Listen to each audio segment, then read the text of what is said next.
Hello, everybody, and welcome. As we like to do every week, we like to take a look at the past week's market activity and then bounce around the market and look for something to trade.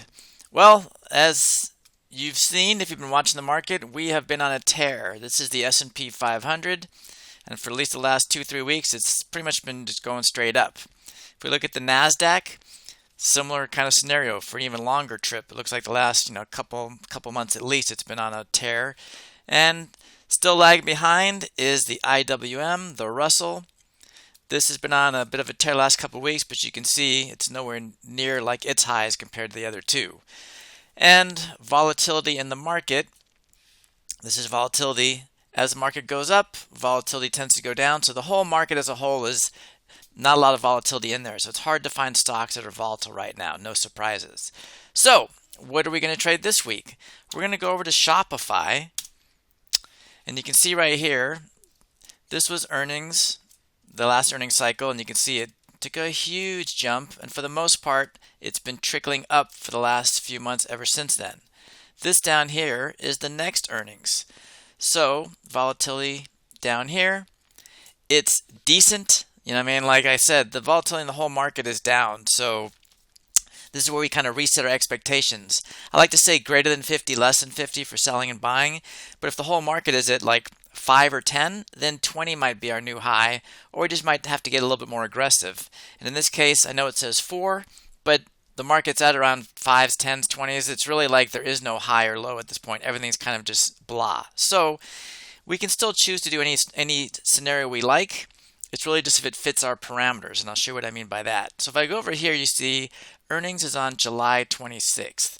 So as a contrarian, my idea would be, hey, over the next 45-ish days before we hit earnings, this may go up for some more, but I'm going to bet that it slowly starts to trickle down before earnings. Purely an assumption, as always. You can always choose to go the other direction. You can think it's going to go up from here.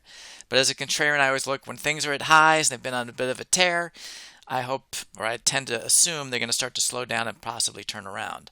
So July 26th is earnings. If we go to the trade page, you'll see on this particular trade page, right here, it tells you when these expire. So that's the 7th of July, these are going to expire. The 14th of July, these are going to expire, etc. Now, July 26th was earnings. So this is 2 days after earnings, this is going to expire. So in my scenario, this is July 21st. This expires obviously before. I'm happy with either one of these because I'm looking to take this off before we get to the 26th anyways. So it doesn't really bother me that this is 2 days after expiration. I'm not planning on holding the trade that long. So I'm going to shoot for this 40-day cycle. Give me more time to be right, duration over direction. And I'm going to open this up, and because I believe it's going to go down, and again, I'm going to choose to sell something. Even though volatility is low everywhere, I still prefer to sell things if it's a choice between buying and selling. And the volatility is low everywhere, I can still choose to sell something. It's not like I'm breaking some rules. This is just purely a kind of a choice on my part. So what I'm going to do is, right here, I always start by selling kind of right above the stock price. So you can see the stock price is 64.71. If I go to the 65, I'm going to sell a call vertical if I believe it's going down. So I'm going to sell this vertical. I'm going to make it $2 wide. And you can see I'm collecting too much, right? I'm looking to collect 33 to 40 cents per dollar width. This is $2 wide, so it means I'm looking to collect anywhere from 66 to 80 cents to make this a valid trade.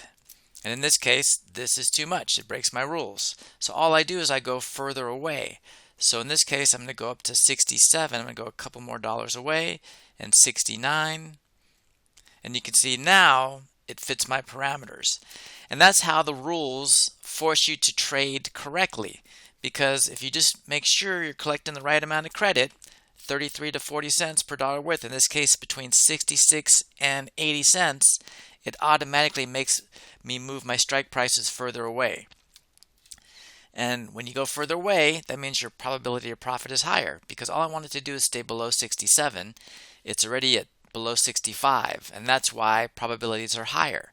And that's how you make sure you do the trade correctly. As long as you collect the right amount of credit for the width of the strikes, it's setting you up for a successful trade. It's putting your POP, your probability of profit, at around 60 to 70%, depending on what you're doing. So that is our trade in Shopify for Monday.